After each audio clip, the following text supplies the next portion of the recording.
Assalamualaikum warahmatullahi wabarakatuh.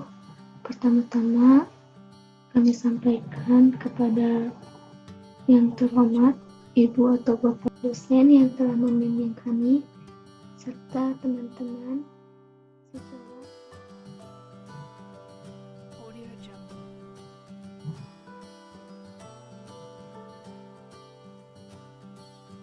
untuk pemateri pertama yaitu oleh Rinto Agung Nugraha.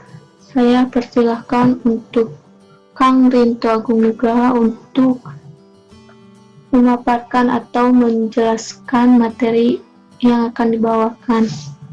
Silahkan Kang Rinto.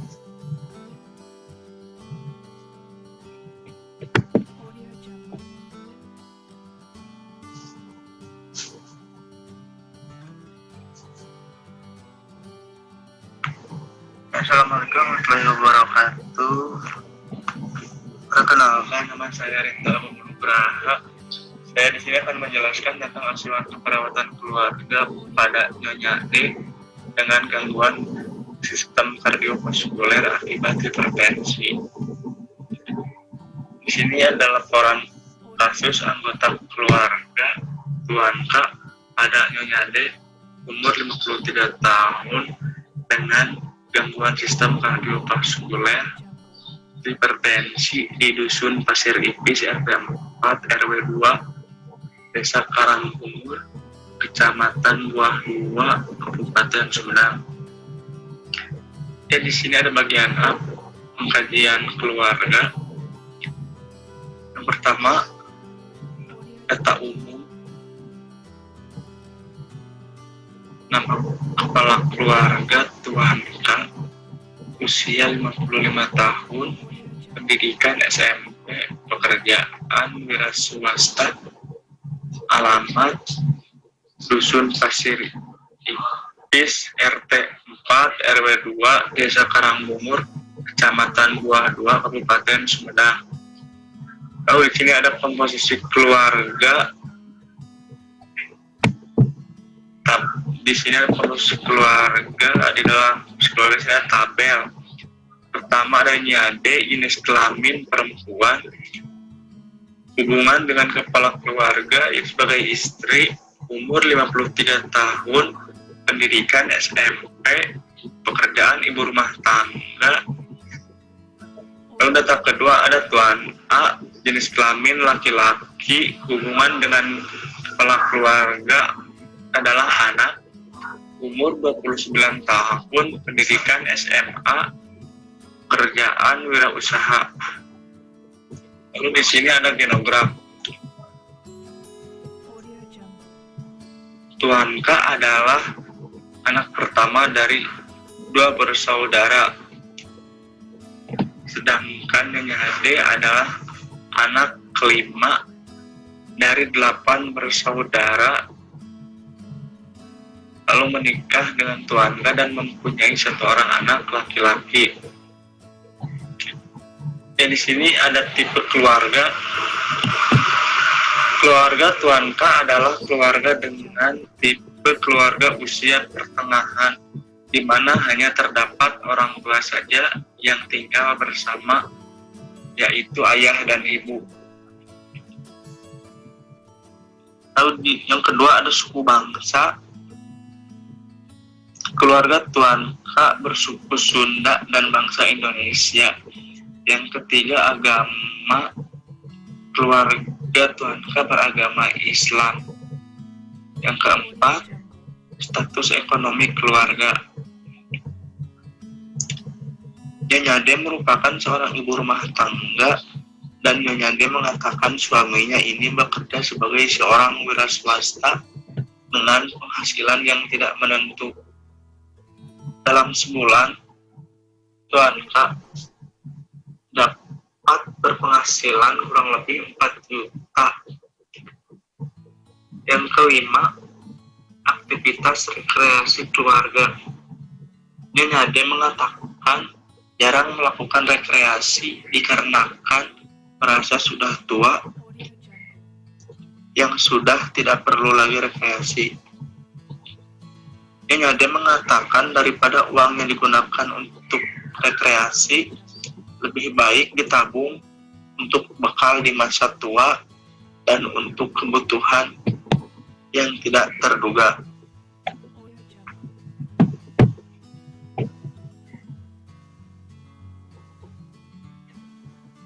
Lalu di sini ada riwayat tahap perkembangan keluarga. Bagian A, tahap perkembangan keluarga saat ini, keluarga usia pertengahan di mana keluarga hanya terdiri dari orang tua saya yang tinggal bersama, yaitu ayah dan ibu. Lalu bagian B, tugas perkembangan keluarga belum terpenuhi. Keluarga usia tua, yaitu adaptasi dengan perubahan yang akan terjadi seperti kehilangan pasangan, kekuatan fisik, dan penghasilan keluarga. Mempertahankan keakraban pasangan, kekuatan fisik, dan penghasilan keluarga, dan saling merawat. Lalu di sini bagian C, riwayat kesehatan keluarga inti. Yang pertama, Tuanka jarang sekali sakit dan tidak mempunyai masalah kesehatan yang serius. Tidak ada masalah istirahat, makan, maupun kebutuhan dasar lainnya. Tidak mempunyai keturunan hipertensi dan merokok sudah kurang lebih 30 tahun dan sekarang dalam proses berhenti merokok. Lalu yang kedua ada Nyade. Nyade jarang sakit dan mempunyai hipertensi sejak 2 tahun yang lalu. Selalu kontrol ke puskesmas setiap bulannya dan selalu mengkonsumsi obat hipertensi setiap harinya sesuai dengan resep dokter. Nyade tidak memiliki masalah istirahat maupun kebutuhan dasar lainnya. Lalu saat dilakukan pengkajian, terdapat data tekanan darah 150/90 mmHg, nadi 90 kali per menit, dan respirasi 19 kali per menit. Yang ketiga ada Tuan A, jarang sekali sakit, tidak memiliki masalah dengan istirahat, makan, maupun kebutuhan dasar lainnya. Lalu bagian D, riwayat kesehatan keluarga sebelumnya.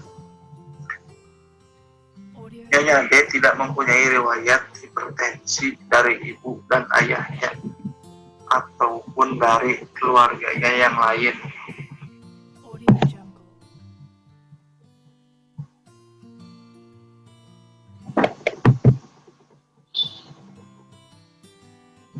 Ya, baiklah teman-teman, di sini saya Siska Priyanti akan menjelaskan mulai dari pengkajian lingkungan. Nah, yang pertama itu ada karakteristik rumah. Dananya bisa dilihat di slide, di mana karakteristik rumah Tuan K memiliki luas rumah dengan jumlah ruangan ada 9 ruang, yaitu ada 3 kamar tidur, 1 dapur, 1 kamar mandi, 1 musola, 1 ruang TV, 1 ruang makan, dan 1 ruang tamu. Jarak septic tank dengan sumber air yaitu sekitar 10 meter, sumber air dari sumber air gunung setempat. Jadi air yang digunakan sehari-hari itu berasal dari pegunungan setempat. Nah, pencahayaan dan ventilasi baik, di setiap kamar dan ruangan terdapat jendela yang bisa dibuka.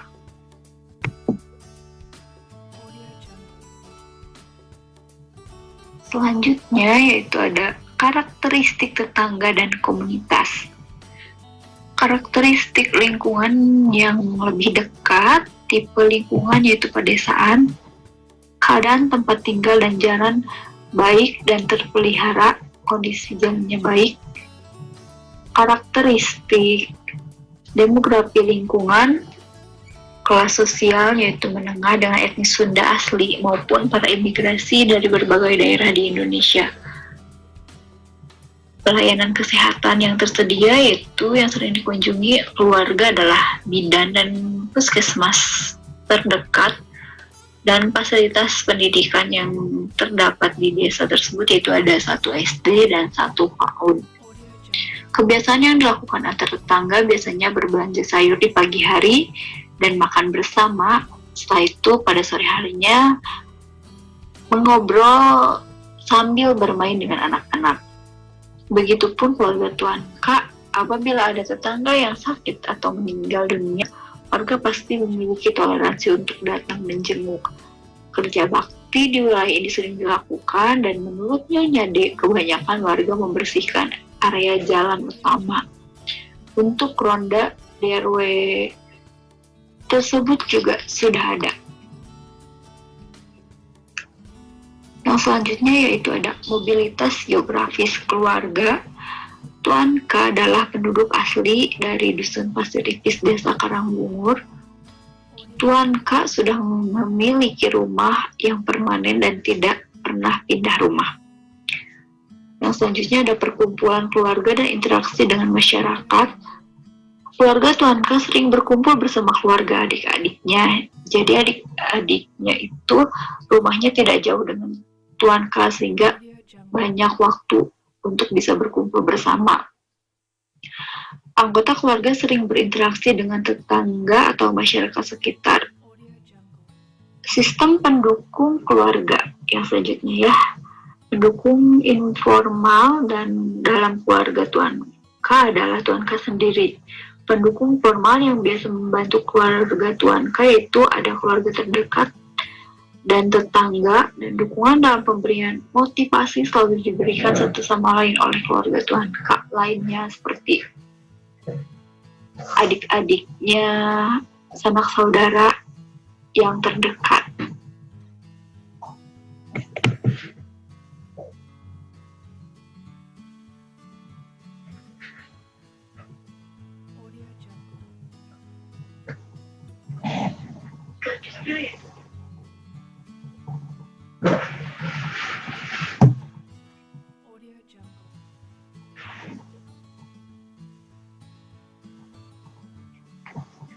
Keluarga yang pertama, dari pola komunikasi keluarga. Anggota keluarga selalu menggunakan bahasa Sunda dalam berkomunikasi sehari-harinya dan mendapatkan informasi kesehatan dari petugas kesehatan terdekat dan televisi. Yang kedua ada struktur kekuatan keluarga, di mana Nyonya D menderita penyakit hipertensi dan anggota keluarga lainnya dalam keadaan sehat. Yang ketiga, struktur peran formal dan informal. Formal, Nyonya D sebagai istri Tuan K sebagai kepala keluarga dan Tuan A yaitu sebagai anak yang sudah menikah. Dan informalnya itu Nyonya D seorang ibu rumah tangga yang mencari nafkahnya adalah Tuan K, dan Tuan A sebagai anak yang sudah menikah dan sudah mempunyai penghasilan sendiri. Yang terakhir itu ada nilai dan norma keluarga. Keluarga Tuan K percaya bahwa hidup sudah diatur oleh Allah Subhanahu wa Ta'ala. Demikian pula dengan sehat dan sakit. Keluarga juga percaya jika sakit adalah penggugur dosa. Keluarga juga tidak pernah melakukan hal yang menyimpang dari norma agama maupun budaya. Selanjutnya itu ada fungsi keluarga, di mana terdiri dari fungsi afektif, fungsi sosial, fungsi perawatan keluarga, fungsi reproduksi, dan fungsi ekonomi. Yang pertama yaitu fungsi afektif, di mana hubungan terkeluarga baik, saling menyayangi. Jika ada anggota keluarga yang sakit, segera dibawa ke bidan terdekat maupun ke puskesmas terdekat. Yang kedua, fungsi sosial, itu setiap harinya keluarga selalu berkumpul di rumah. Hubungan dalam keluarga baik dan selalu mentaati norma yang ada dengan baik. Yang ketiga ada fungsi perawatan keluarga, di mana penyediaan makanan selalu terdiri dari komposisi nasi dan lauk pauk, jarang dengan sayur, frekuensinya itu 3 kali sehari, dan bila ada anggota keluarga yang sakit, keluarga akan merawat di rumah dan hanya diberikan obat warung.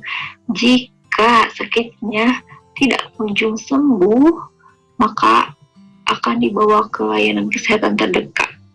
Dalam merawat Nyonya D, masih memberikan makanan yang sama dengan anggota keluarga lainnya. Yang selanjutnya ada fungsi reproduksi. Nyonya D mengatakan saat ini tidak menggunakan KB karena sudah menopause sejak 1 tahun yang lalu. Yang terakhir ada fungsi ekonomi. Keluarga hanya dapat memenuhi kebutuhan makanan yang cukup dan menyisihkan sebagian penghasilnya untuk ditabung.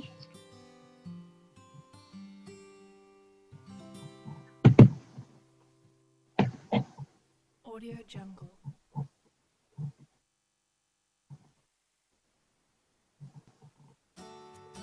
Audio Jungle.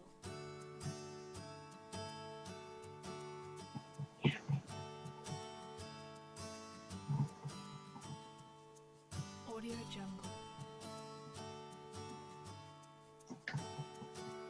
Nah, baiklah teman-teman, di sini saya Tia Yudiningsi akan menjelaskan tentang tugas perawatan keluarga. Yang pertama yaitu ada mengenal masalah keluarga, yang kedua mengambil keputusan, yang ketiga merawat anggota keluarga yang sakit, yang keempat memelihara lingkungan, yang kelima menggunakan fasilitas atau layanan kesehatan. Nah, yang pertama itu yaitu ada mengenal masalah keluarga. Apa sih mengenal masalah keluarga? Nah, di sini ada keluarga yang mengatakan tidak mengetahui komplikasi, tidak mengetahui akibat dari penyakit hipertensi. Nah, yang kedua, pengambilan keputusan.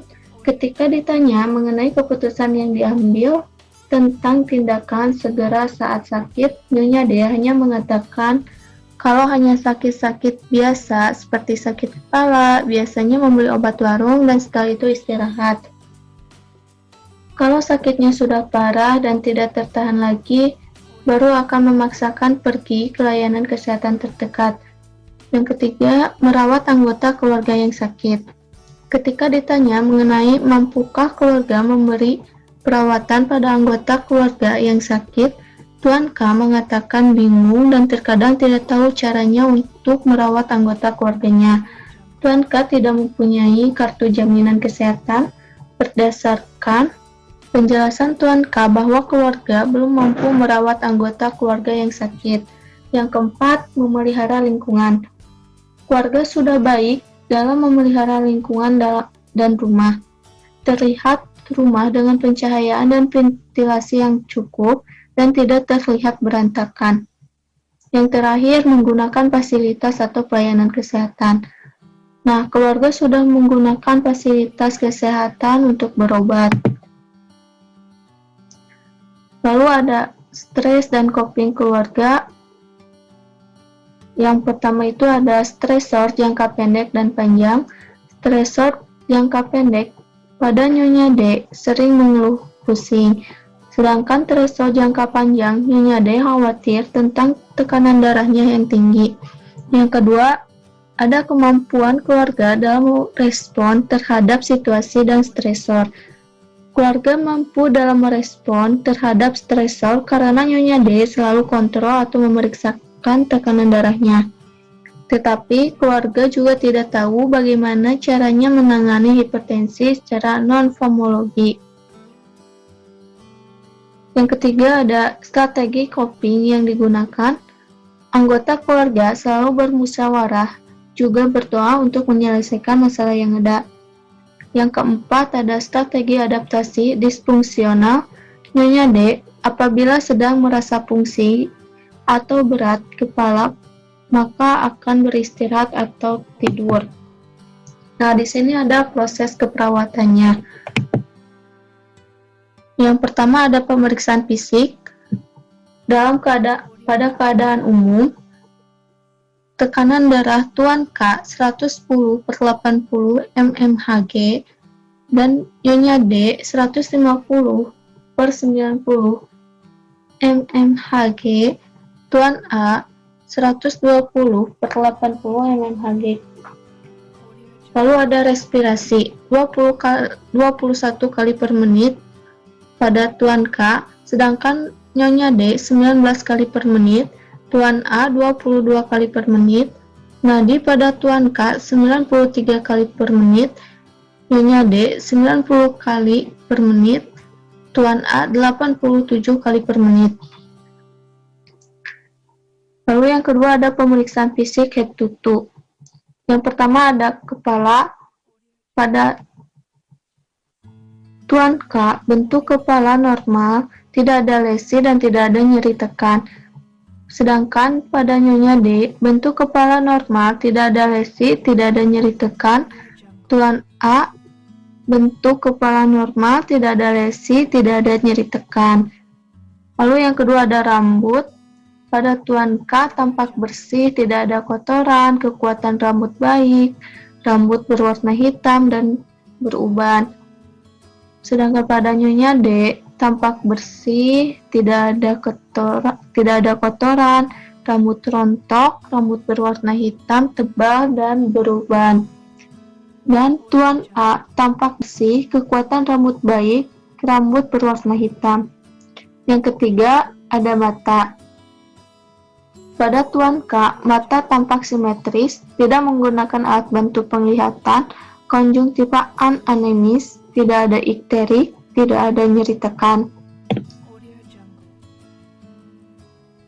Sedangkan pada Nyonya D, mata tampak simetris, tidak ada gangguan penglihatan, tidak menggunakan alat bantu penglihatan, konjungtiva anemis, tidak ada ikterik, tidak ada nyeri tekan. Pada Tuan A, mata tampak simetris, tidak ada gangguan penglihatan, konjungtiva anemis, tidak ada ikterik, tidak ada nyeri tekan. Yang keempat ada hidung. Pada Tuan K, lubang hidung tampak simetris, bersih, tidak ada sekret, dan tidak ada nyeri tekan. Fungsi penciuman baik. Sedangkan pada Nyonya D, lubang hidung tampak simetris, bersih, tidak ada sekret, dan tidak ada nyeri tekan, fungsi penciuman baik. Dan Tuan A, lubang hidung tampak simetris, bersih, tidak ada sekret, tidak ada nyeri tekan, fungsi penciuman baik. Lalu yang kelima ada telinga. Audio Jungle. Pada pemeriksaan telinga, Tuan K, telinganya simetris, tidak ada luka, tampak bersih, dan tidak terdapat serumen, fungsi pendengaran baik, tidak dibantu alat bantu dengar. Sedangkan Nyonya D, telinga simetris, tidak ada luka, tampak bersih, dan tidak ada serumen, fungsi pendengaran baik, tidak dibantu alat bantu dengar. Dan Tuan A, telinga simetris, tidak ada luka, tampak bersih, dan tidak ada serumen, fungsi pendengaran baik, tidak dibantu alat bantu dengar. Yang keenam, pemeriksaan pada mulut. Tuan K, warna bibir coklat, mukosa bibir lembab, tidak ada stomatitis, gigi rapi, terdapat karies. Audio Jungle. Pada Nyonya D, warna bibir coklat, lembab, tidak ada stomatitis, gigi rapi, terdapat karies. Dan pada Tuan A, warna bibir coklat, lembab, tidak ada stomatitis, gigi rapi, terdapat karies. Lalu yang ketujuh ada pemeriksaan leher dan tenggorokan. Pada Tuan K tidak ada nyeri nelan, tidak ada pembesaran kelenjar tiroid. Sedangkan pada Nyonya D, tidak ada nyeri menelan, tidak ada pembesaran kelenjar tiroid. Dan Tuan A, tidak ada nyeri menelan, tidak ada pembesaran kelenjar tiroid. Lalu yang kedelapan ada pemeriksaan dada. Pada Tuan K, bentuk dada simetris, tidak ada nyeri tekan, suara napas vesikuler.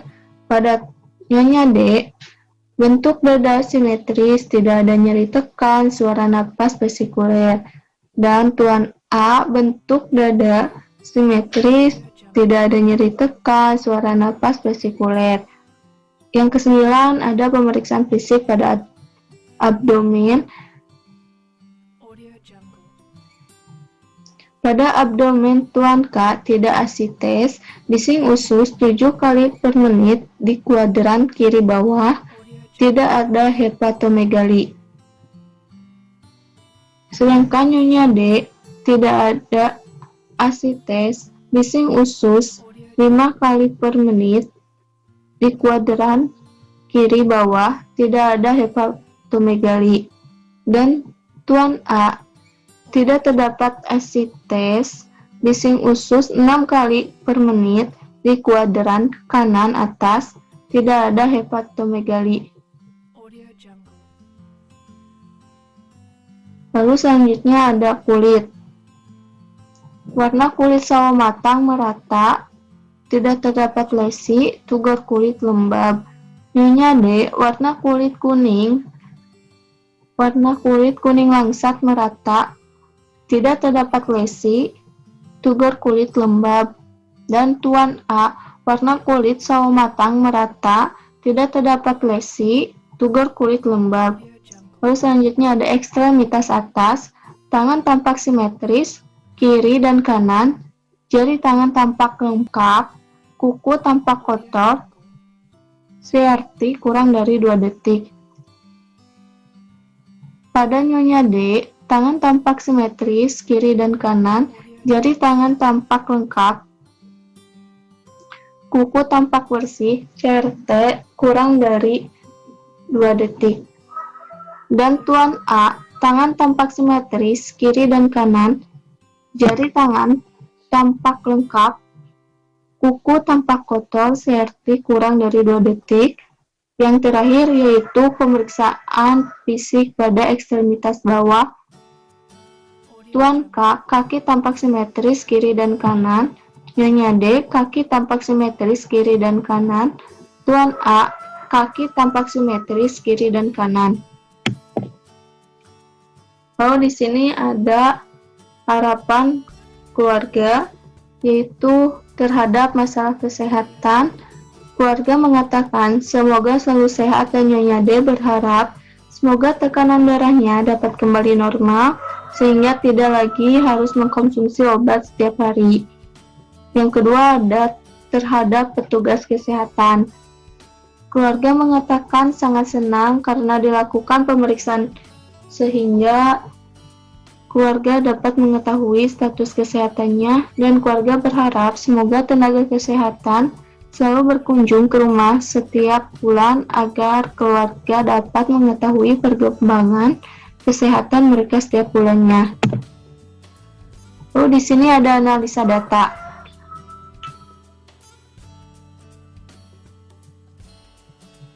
Nah, data yang pertama, pada data subjektif, keluarga mengatakan tidak mengetahui komplikasi, tidak mengetahui akibat dari penyakit hipertensi. Tuan K mengatakan bingung dan terkadang tidak tahu caranya untuk merawat anggota keluarganya. Tuan K tidak mempunyai kartu jaminan kesehatan. Berdasarkan penjelasan Tuan K bahwa keluarga belum mampu merawat anggota keluarga yang sakit. Keluarga juga tidak tahu bagaimana caranya menangani hipertensi secara non-farmakologi. Keluarga mengatakan belum mengetahui apa saja cara pencegahan hipertensi. Sedangkan diagnosa objektifnya yang pertama, keluarga tampak bingung dengan penyakit yang diderita. Nyonya D, tekanan darah 150 per 90 mmHg, nadi 90 kali per menit, respirasi 19 kali per menit. Sedangkan masalah keperawatannya yaitu ketidakefektifan manajemen kesehatan keluarga, penyebabnya karena ketidakmampuan keluarga merawat anggota keluarga dengan hipertensi. Dan yang kedua, ada data subjektif. Nyonya D mempunyai hipertensi sejak 2 tahun yang lalu. Nyonya D mengatakan kalau hanya sakit-sakit biasa seperti sakit kepala, biasanya membeli obat warung dan setelah itu istirahat.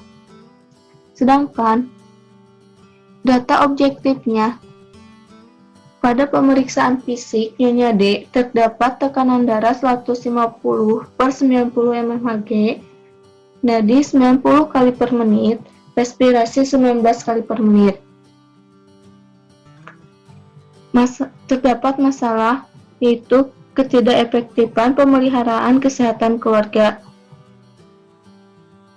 Dan penyebabnya karena kurangnya informasi tentang dampak penyakit hipertensi. Nah, selanjutnya akan dijelaskan oleh rekan saya yaitu oleh Rizkia Septiani Audio Jungle. untuk materi tentang diagnosa keperawatan.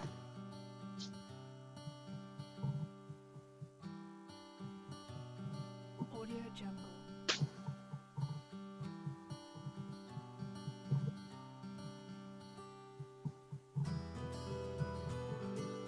Audio Jungle.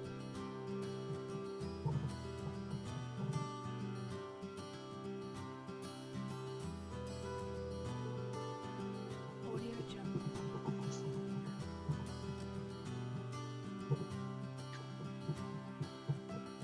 Nah, di sini ada diagnosa keperawatan ya. Ini kita urutkan berdasarkan prioritas masalah. Nah, untuk yang pertama itu ada ketidakefektifan manajemen kesehatan keluarga berhubungan dengan ketidakmampuan keluarga merawat anggota keluarga dengan hipertensi. Nah, untuk nomor yang pertama ini kriterianya, sifat masalahnya, skalanya tidak atau kurang sehat, skornya 3, ancaman kesehatannya skornya 2, keadaan sejahteranya 1. Nah, untuk justifikasinya, keluarga tidak mampu merawat anggota keluarga yang sakit.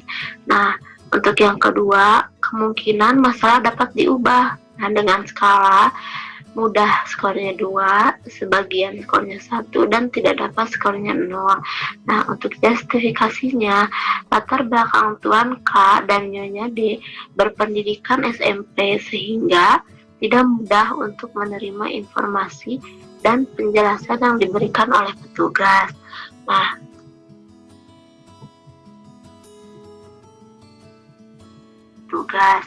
Nah, untuk yang ketiga, itu potensial masalah untuk dicegah dengan skala tinggi 3, cukup skornya 2, dan rendah skornya 1. Nah, dengan justifikasi, penjelasan atau informasi dapat membantu keluarga dalam merawat anggota keluarganya yang sakit.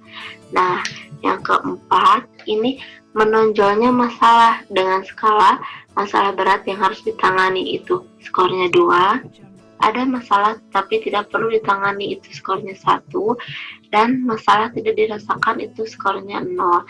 Dengan justifikasi, keluarga menyadari akan kesehatannya, tetapi terkadang jika hanya pusing, mereka hanya membeli obat warung dan beristirahat saja.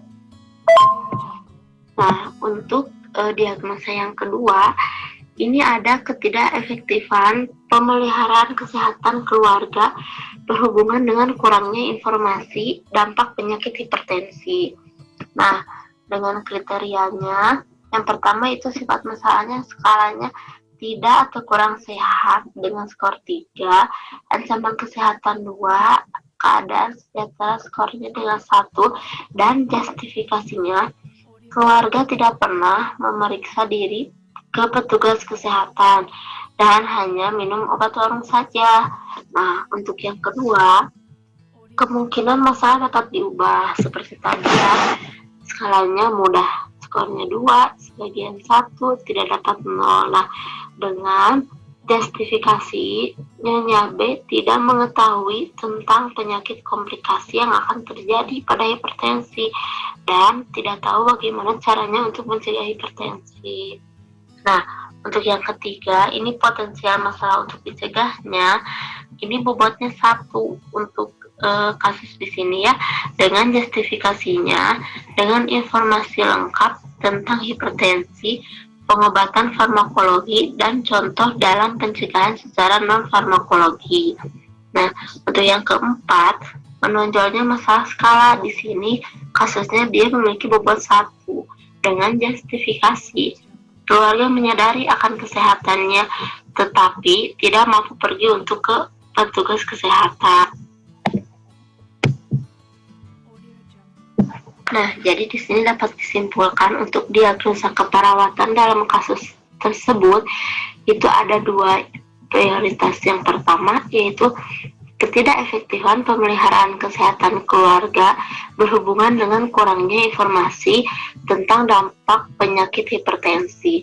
Untuk yang keduanya, ketidakefektifan manajemen kesehatan keluarga berhubungan dengan ketidakmampuan keluarga merawat anggota keluarga dengan hipertensi.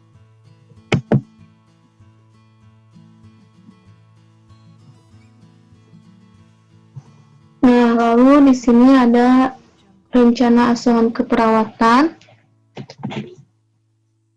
untuk diagnosa. Yang pertama, ketidakefektifan manajemen kesehatan di keluarga. Untuk hasil ada hasil NICNOC. Yang pertama ada hasil NOC-nya. Keluarga mampu mengenal masalah tentang pengetahuan kesehatan dan perilaku sehat, pengetahuan pencegahan hipertensi, anjuran pengaturan diet, regimen pengobatan. Sedangkan menurut NIC atau intervensinya, keluarga mampu mengenal masalah psikososial dan perubahan gaya hidup, pendidikan kesehatan, yaitu pengajaran proses penyakit yang dialami, pengajaran tentang pencegahan penyakit, pengajaran diet yang tepat atau dianjurkan, pengajaran tentang pengobatan yang ditentukan atau diresepkan. Lalu hasil atau NOC yang kedua, keluarga mampu untuk memutuskan untuk merawat, meningkatkan atau memperbaiki kesehatan, berpartisipasi dalam memutuskan perawatan kesehatan, kesiapan caregiver dalam perawatan di rumah kepercayaan kesehatan, lalu partisipasi keluarga dalam perawatan profesional. Nah, ada intervensi yang kedua, yaitu keluarga mampu memutuskan untuk perawatan anggota keluarga yang sakit, membangun diri sendiri, membangun kekuatan, beradaptasi dengan perubahan fungsi atau mencapai fungsi yang lebih tinggi. Dengan adanya dukungan membuat keputusan, dukungan emosional, dukungan caregiver, membangun harapan.